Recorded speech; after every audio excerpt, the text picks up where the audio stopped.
কৃষিতে ধামরাই বহুকাল থেকেই সফলতার স্বাক্ষর রেখে আসছে। এখনও তার ব্যতিক্রম নয়। ফসল উৎপাদনে দিন দিন কৃষক নতুন উদ্ভাবিত পদ্ধতিতে ফসল চাষ করছে। তার একটি মালচিং পদ্ধতিতে সবজি চাষ। এই পদ্ধতিতে শসা চাষ করে কৃষক ব্যাপক লাভবান হচ্ছে। বিগত কয়েক বছর যাবৎ সবজি চাষ করে আসছি। এতদিন স্বাভাবিকভাবে যে সবজি চাষ করা হয় সেভাবেই করতাম।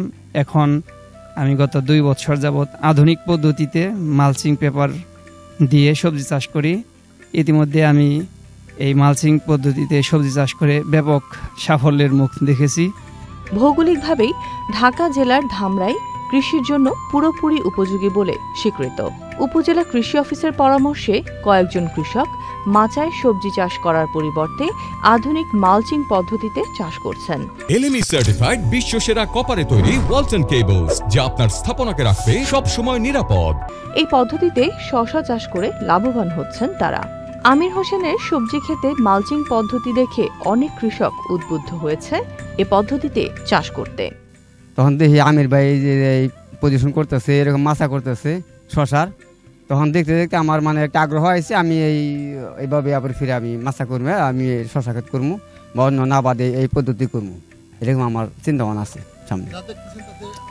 হ্যাঁ, লাভবান অনেক অনেক ভালো মান হইতেছে। 50-60 টাকা কেজি বিক্রি করতেছে, এখন 2000 টাকা বিক্রি করতেছে পাইকারি বর্তমান। সবজি ক্ষেতের মালচিং পদ্ধতি ব্যবহারে কৃষকদের নানান পরামর্শ দিচ্ছে উপজেলা কৃষি অফিস।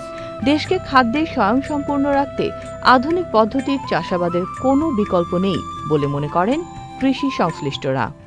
মালচিং পদ্ধতিতে কৃষক এখন দিন দিন এটার আবাদ বৃদ্ধি পাচ্ছে।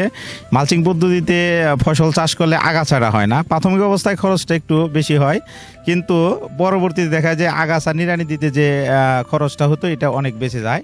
এবং মালচিং পদ্ধতিতে আপনার অতিরিক্ত বৃষ্টির মধ্যেও ভারী বর্ষণ গাছের গোড়াটা পচে না। এটা হলো মালচিং পদ্ধতির সুবিধা।